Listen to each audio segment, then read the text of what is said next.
end of April 2012, Sarah and I were in the Trudus Mountains in more or less western Cyprus. Terribly rugged landscape. So the tiny churches, they look like chapels, off the beaten track, never vandalized because the vandals never came that way. Now magnificently restored, forming a World Heritage Site of about 8 churches. Deep roofs, almost down to the floor. Honestly, I would take any one of them before the marble glory of St. Peter's. You walk in there and you're inside Christ. The life is all around you. Our driver, our guide, our facilitator, our friend, Sharon Ioannou, she was a Brit married to a Greek Cypriot. She noticed what we were doing every day. As soon as we went to the church, we'd go right for the anastasis. So after she knew us pretty well, she said, I got a question for you.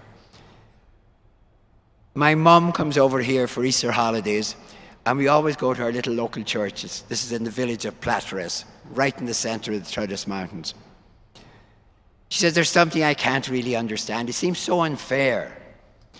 We light the light outside, and then we take it into the church. Isn't that interesting? They take the fire from the world into the church.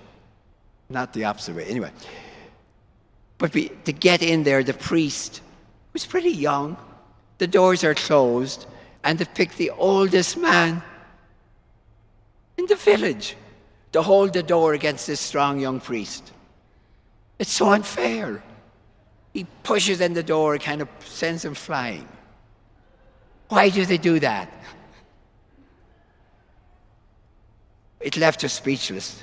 We had never even dreamed of somebody enacting the ritual of the break-in to the death cells, as it were, of Hades.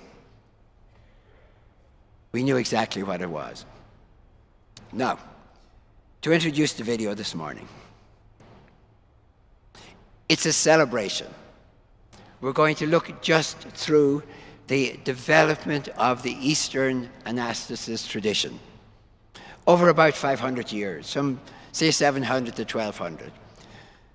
But especially for this venue, we've put in also a 7th type.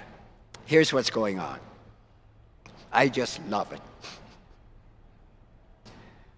From the 1400s on, educated laity wanted the gospel sort of expanded into a good historical novel. So if you're going to tell the story, now just keeping the characters and everything, but it might go like this. This I'm making up. After Mary had cleaned away the breakfast dishes and got the kid ready for school, she heard a knock at the door, the Annunciation.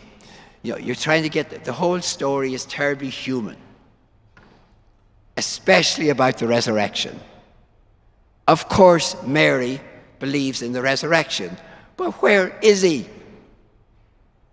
3 days, couldn't he at least phone home? Where were you? So how are you going to do it? Now I'll switch from the story also to the artist. So Jesus arrives, and he's a little bit defensive. Well, I had so much to do. I had to liberate my people from Hades. There was a lot of them. So now the artists come in. Okay, we have to paint the picture. Do we do a relatively simple individual resurrection where Jesus comes in to explain to his mother how busy he was since Friday evening and why he couldn't get in till Sunday morning? Or do we bring Adam and Eve with him?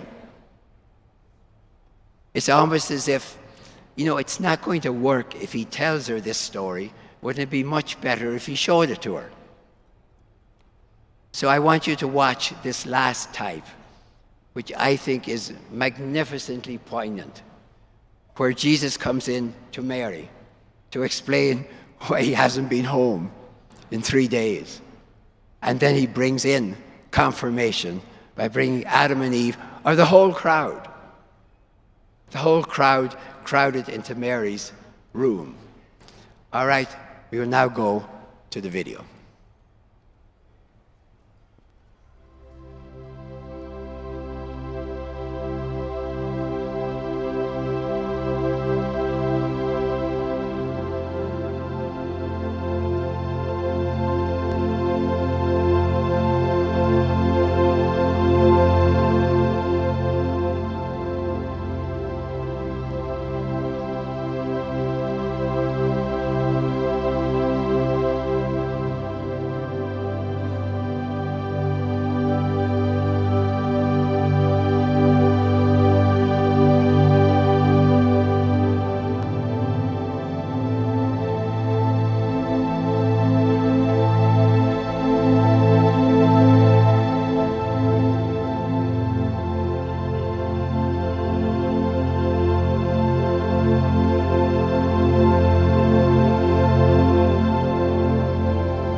So a few words about that to begin with.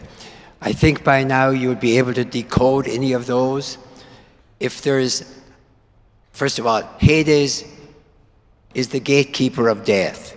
He is not Satan, and we're not really talking about hell. We're talking about death. So it's as if Jesus said to him, please don't take this personally. You're just being evacuated, as it were. So you'd recognize him. He's always down there at the bottom. Eventually you might leave them out. Locks and bolts and bars will do fine. Christ is always recognizable. He carries the cross usually, you know that. Adam is usually a very old man, and Eve is always a very young, beautiful mother. She's the mother of the living. She is ageless. The heavy weight of patriarchy, I suppose, has aged Adam prematurely. You recognize David and Solomon. They're always linked hip to hip. David will be crowned and bearded. Solomon, his son, in other words, the dynasty, will be crowned and unbearded. John the Baptist, as I said before, always needs a shave and a haircut. You recognize him. Abel will be a young man, usually carrying a staff. So you know how to decode them.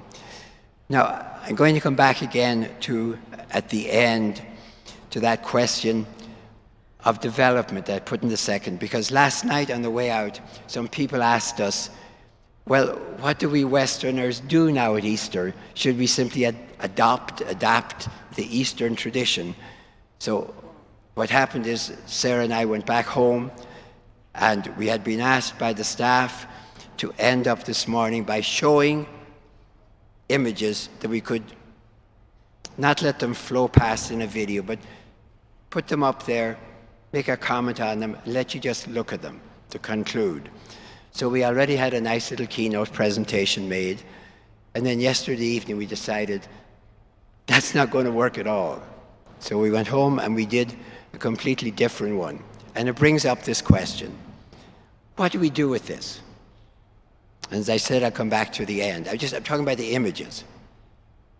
We're back with dualism, West and East, individual, universal. We will look at some images starting around the 1500s, actual icons, especially in the Russian tradition, which made up, you saw them there at the end, a joint icon, which would work magnificently, since Easter is the greatest feast of the church year. It would have a kind of a double image. Everyone else would just have one image. There'd be like an upstairs, downstairs, as it were.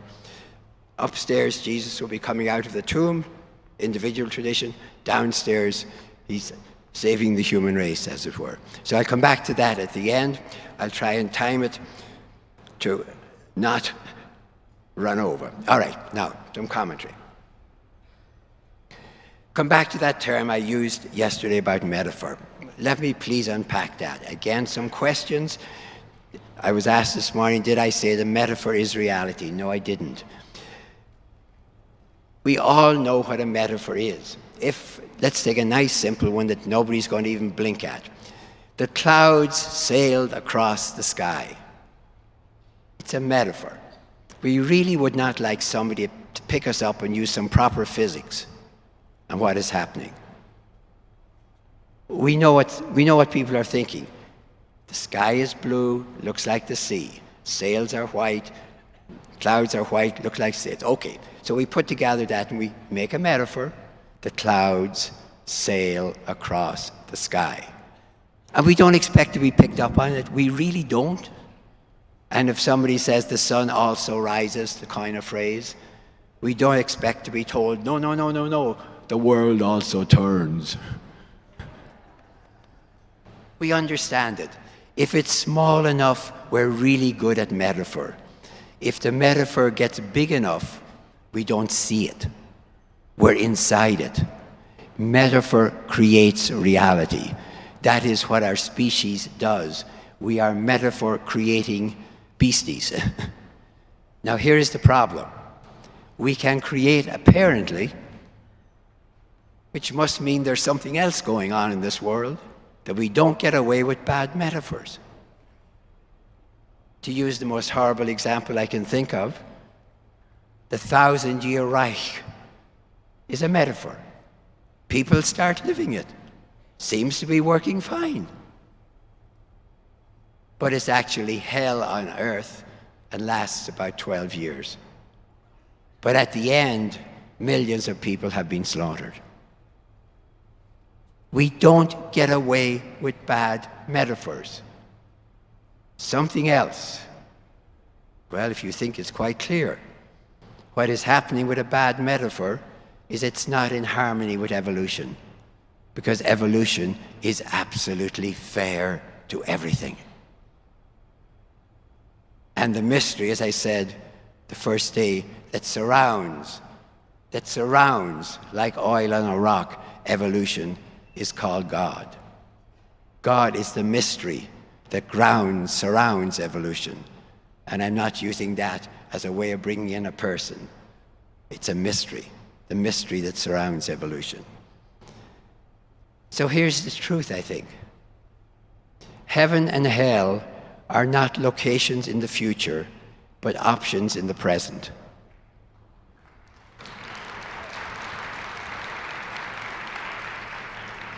People were right, maybe about 100, 150 years before the time of Jesus, to think that it doesn't seem to be fair. There has to be some justice. So maybe there's a heaven and a hell out there somewhere at the end. And it is so terribly wrong to try and take that traditional understanding and get rid of hell but keep heaven. That really is cheating. They either got it right as a whole, and the two future locations are heaven and hell, or they got it right and they're metaphors for options of how to live on this earth. If we choose the metaphor of hell, probably won't call it that, we will create hell. If you want to see what it looks like, you could take a good look at the last century in certain of its aspects. The other metaphor creates heaven on earth. So metaphors create reality if we live them. Otherwise, I don't know what they are. They're just ornaments of language or something.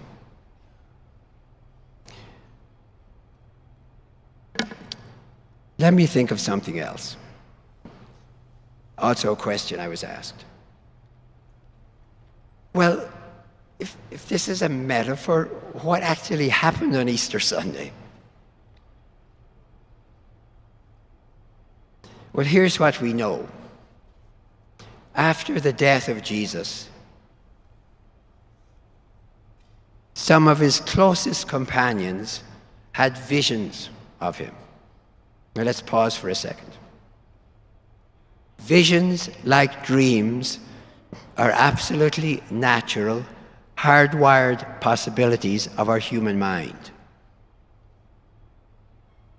We can have a dream, good dream, bad dream, even wake up screaming and know it was only a dream.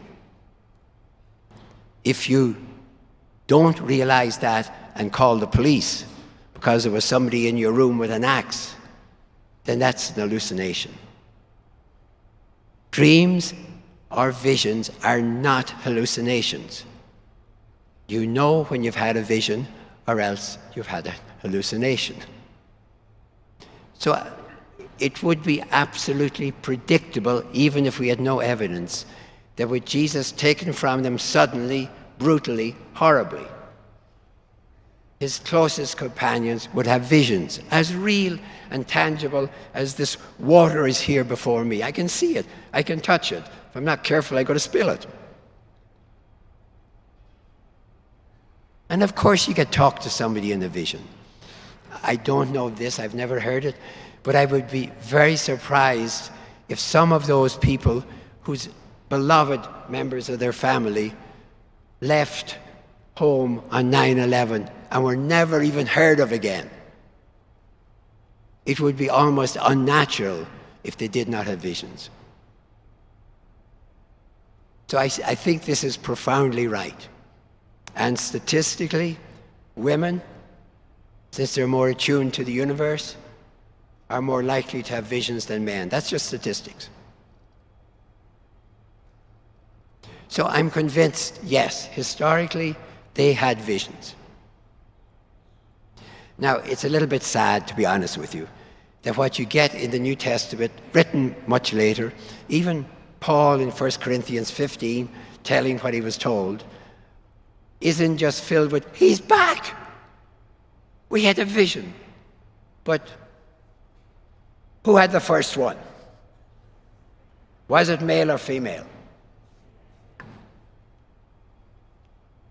We're already hierarchizing, the visions. We want to make a distinction between secretarial vision and executive vision. Isn't that lovely?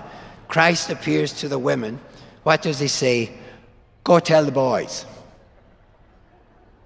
He appears to the boys and says, go tell the world. It is so obvious, it's embarrassing.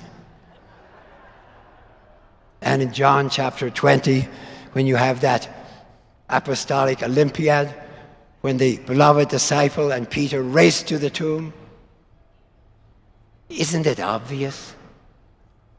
Who gets there first? Who goes in first? But who believes first? And also in John 20, Mary Magdalene keeps getting it wrong 3 times. Even when she sees Jesus, she thinks it's the gardener. By the way, of course, that tells us more than anything else, Mary Magdalene is very, very important.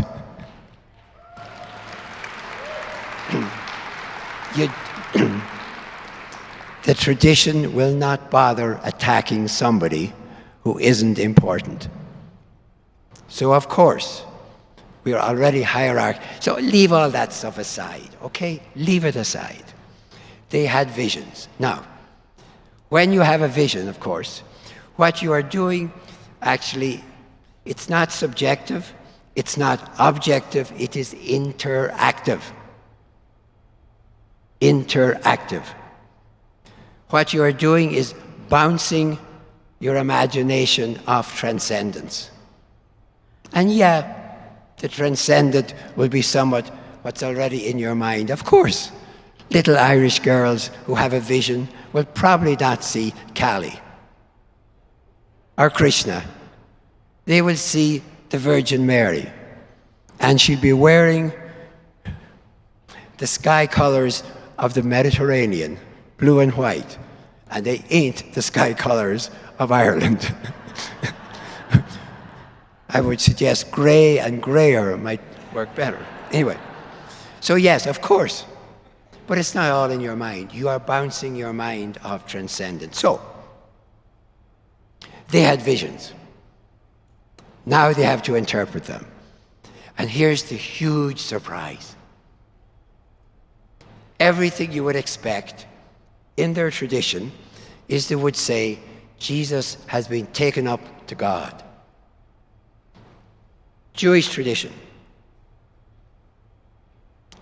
For most of the time when the glory of the Torah, the magnificence of the prophetic witness, the challenge of wisdom, when all of that was being created, this was a people who did not believe in an afterlife.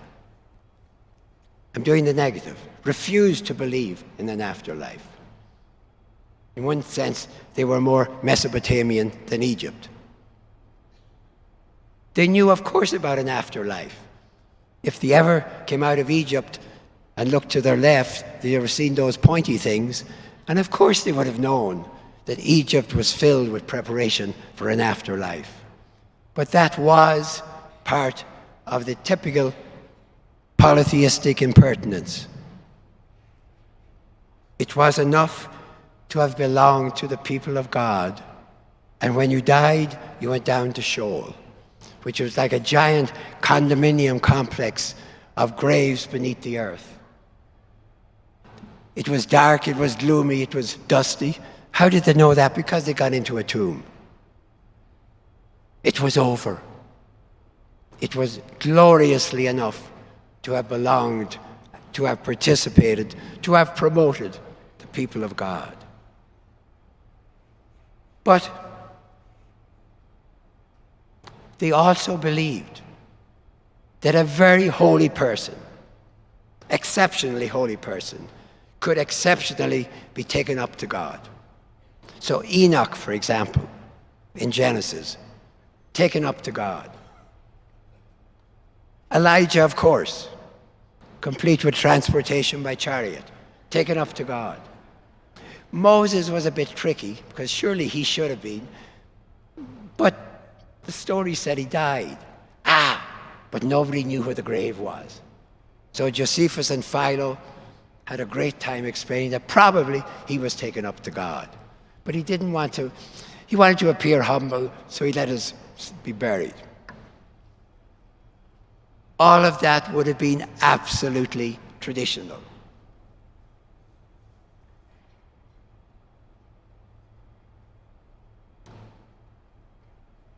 In fact, in Greco-Roman tradition, they mightn't have believed it, but they would understand it because Romulus, founder of the Roman state, had been taken up to God, to the gods, sorry. And in fact, he came back to announce it and to give a mandate to the Roman people to run the world. It's almost exactly like Matthew, taken up, back, and here's what you do. So all of that would have worked perfectly by simply saying, we've had a vision, he has ascended to God. He's been taken up to heaven. Call it ascension, call it assumption, call it the Greek apotheosis, call it the Latin divinization. And they did none of that. They came up with this word, resurrection. Resurrection? Anastasis in Greek. Look it up in the Good New Testament concordance. You'll always find it as anastasis nekron. The resurrection of the dead, of the whole world. Remember, in Jewish tradition, by the time of Jesus, there was to be this great judgment at the end of the world when the entire human race would be raised to be judged by whether they had done good or evil. But there's no tradition of a single person being raised. In this tradition, if you said a single person was raised, everyone would say, eh. So if Jesus is raised, what is being said is the great resurrection of the human race has already begun. Huh? Where is that in the tradition? It ain't there. So the resurrection is a process, not an instant. We never knew that. Of course you didn't. This is vision smashing right into tradition in time and place. So the resurrection has begun. So Paul can say, you have been risen in Christ. He can tell the Corinthians, kind of can't believe their ears, you're supposed to be living resurrected lives. You're not waiting for it, you're already in it. Again, metaphor. If you ain't in it, it ain't. It's not like it's happening there and you kind of missed it. It is gone. So the extraordinary thing is from that visions, which were historical events, they didn't interpret ascension. He's been taken up to God. Like Moses in Judaism, like Romulus in Roman history, our Jesus has been taken up too. No. They made this astounding claim. that the whole resurrection of the world has already begun. Get with it. That's why every single video we concluded with that astounding statement from Colossians, you have been raised in Christ. You have been raised with Christ. So the Easter message is not us saying, congratulations, Jesus, you have been raised. It's Jesus speaking to us, congratulations, you have been raised. All right, I'm going to stop here and go to a keynote presentation. As I said, what happened is we had a presentation ready, which was because the staff had asked us to conclude with some just video, not video, but images we'd show, and maybe speak for them a minute, but let you see them. Let you just concentrate on them, not moving or no music or anything. And then, as I said, we were going out last night and somebody asked us this perfectly reasonable question, then should we Westerners get with the Eastern vision for Easter? And Sarah and they said, oh yeah, what do we do, what do we do? So we went back to the hotel and we redid what we were going to do. So here's what I suggest, at least in your mind from now on. Never see either of them. See both of them together.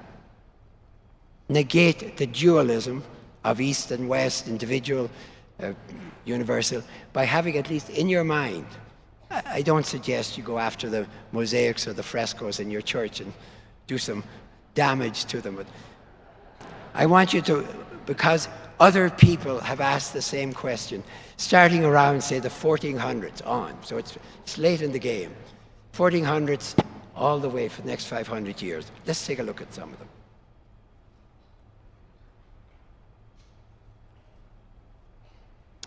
I'm not going to spend any time where. Just take a look at this. It's the first set I want to look at. Sorry. Thank you. Thank you, Ben. The first set I look at, they've got them both, but they're unequal. There's no question which is the master image. Look at this one. You can see Christ coming out of the tomb. He's standing up in the tomb. You can see the guards. One of them clearly a Moorish soldier. 3 of them. He's holding a banner. I always get a little bit nervous, even when it's a cross with a banner, a white banner with a red cross on it. Always looks a little bit too much like the Crusader banner. I do much prefer the straight cross. And you see with his left hand he's reaching out, and Adam and Eve are coming out of that great big hole in the ground. So it's at least an attempt to show the two of them, but I think in this case the individual is really dominant and the universal is kind of just coming in from the right.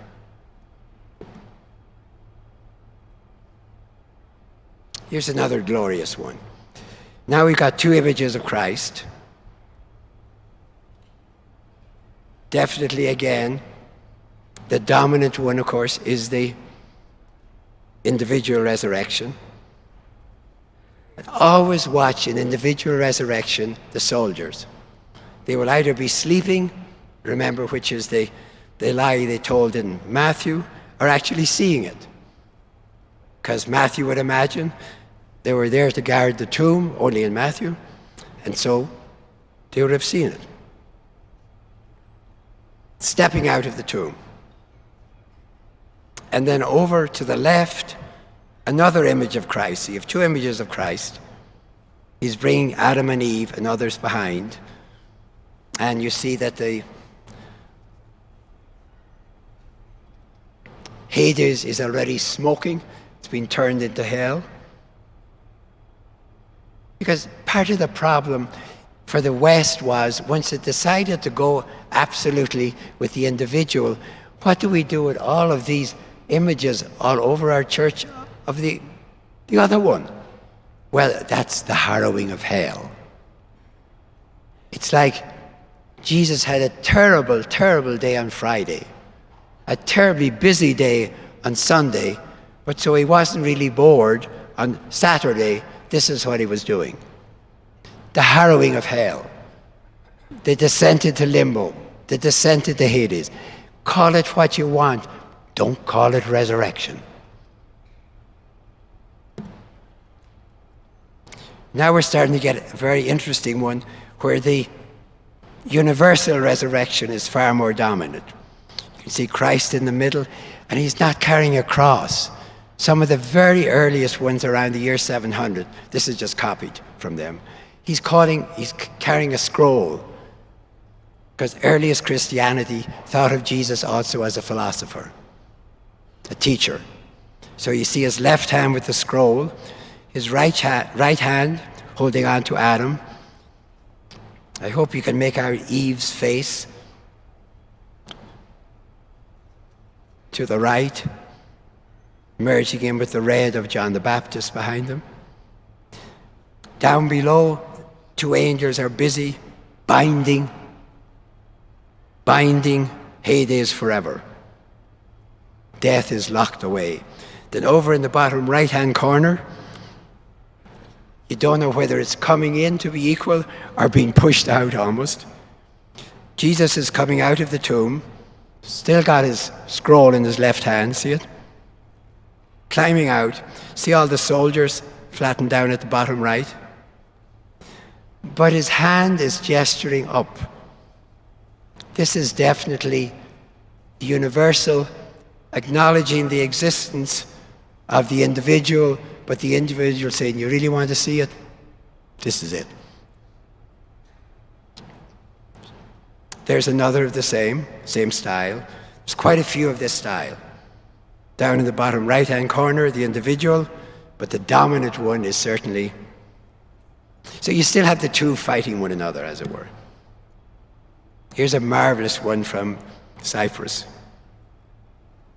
You saw it in the video. Christ is standing on the cruciform gates. He's holding a scroll, left hand.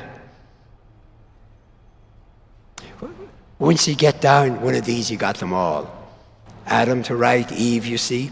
And it's not very nice because Eve has her hands covered, which means even if Jesus reached out, he would not touch her.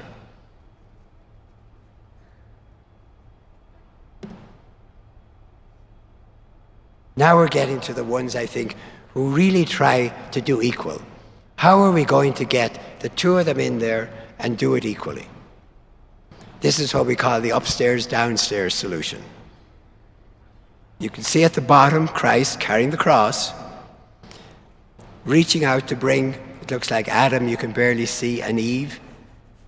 And then, as it were, upstairs, he's coming out of the tomb, and the soldiers are sleeping all around him. I think what we're asking you to do is to hold this type of an image in your mind forever. Any one of these. Not one or the other, but both together. And then if we started to play them against one another, we could find all sorts of marvelous meaning, saving the human race, but coming back into the world to be with us. We could do a marvelous theology beyond dualism.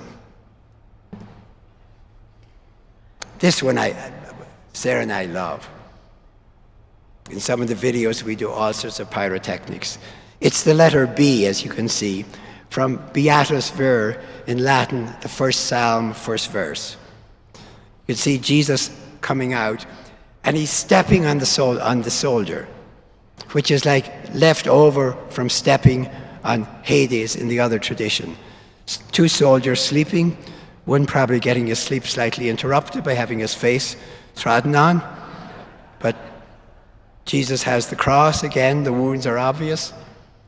And down below, Hades is like a giant monster maw.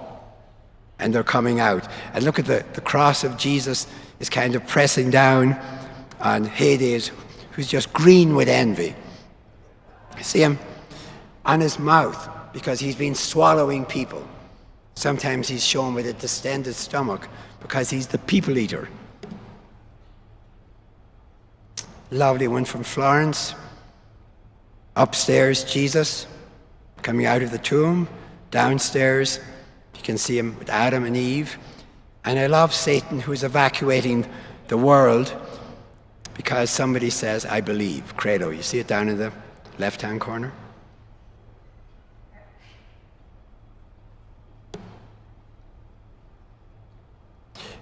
This is a magnificent story. The upstairs and downstairs here were separated completely and are in totally different parts of the world. And somebody noticed, you see the cross downstairs? Jesus has his back to us. It's not about you. He's busy delivering the human race. You see the cross. When they were separated by somebody who wanted to make double the money by selling 2 images, they could write across the tip of the cross, and somebody noticed very recently, within the last year or 2, these should go together. We can find the tip of the cross from the lower one.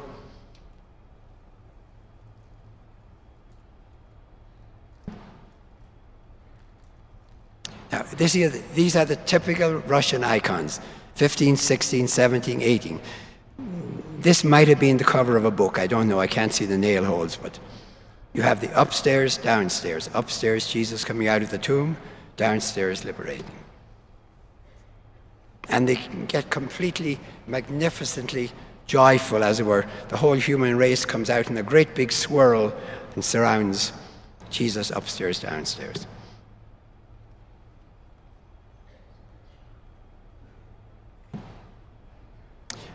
All right. I want to ask you, suggest to you, maybe go on the web, find that image that is on the cover of our book. It's fuller, actually. Put in the Chora Church, C-H-O-R-A, Chora Church, or if you run into it in Turkish, it'll be the Kariya Yami. It's a mosque also. Now it's a museum. I have a copy of that image above my desk at home. Just trying to ask myself, what does it mean for the executed one to save the human race? I know what I'm seeing. How does it work? Maybe, if you're interested, find that on the web, make your own image for visual contemplation. And this I want to read to you. It's the dedication of our book, because sometimes, you don't read a dedication. It's dedicated to Eastern Christians who suffer greatly, live dangerously, and survive precariously in the original heartland of Christianity.